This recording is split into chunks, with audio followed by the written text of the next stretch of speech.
రాజస్థాన్లోని కోట్పుతలి బహురోడ్ జిల్లాలో బోర్బాల్లో పడి 10 రోజులు మృత్యుతో పోరాడిన చిన్నారి చేతన వికృత జీవితం మారింది. 150 అడుగుల బోరు బావిలో పడిన బాలికను కాపాడేందుకు సుదీర్ఘ ఆపరేషన్ చేపట్టిన అధికారులు బుధవారం స్పృహ తప్పిన స్థితిలో పాపను వెలికి తీశారు. హుటాహుటిన ఆసుపత్రికి తరలించగా అప్పటికే మృతి చెందినట్టు వైద్యులు ధృవీకరించారు. కిరాట్పుర గ్రామానికి చెందిన చేతన డిసెంబర్ 23న తండ్రితో కలిసి పొలానికి వెళ్ళింది. అక్కడ ఆడుకుంటూ ప్రమాదవశాత్తు బోరుబావిలో పడిపోయింది. గమనించిన కుటుంబ సభ్యులు వెంటనే అధికారులను ఆశ్రయించగా రంగంలోకి దిగిన ఎన్డీఆర్ఎఫ్, ఎస్డీఆర్ఎఫ్ సిబ్బంది భారీ ఆపరేషన్ను చేపట్టారు. తొలుత హుకప్ టెక్నిక్తో ప్రయత్నించారు. సఫలం కాకపోవడంతో ర్యాట్ హోల్ మైనర్స్ను రంగంలోకి దించారు.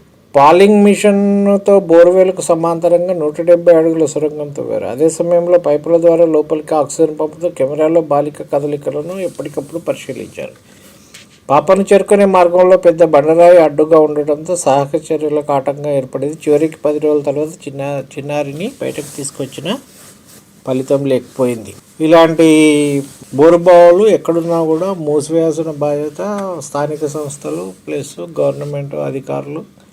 మనకు ఫస్ట్ అవేర్నెస్ ఉండాలి. మన చుట్టుపక్కల ఏదైనా బోరు ఖాళీగా ఉన్నదా, దాని మీద మూత లేకుండా ఉన్నదా అని చూసి దాంట్లో ఏదైనా కప్పేసో రాయో బండనో పెట్టి దాన్ని మూసేయాలి. కథం దాంట్లో పడరు. ఒక ప్రాణం నిండు ప్రాణం పోయింది కదా.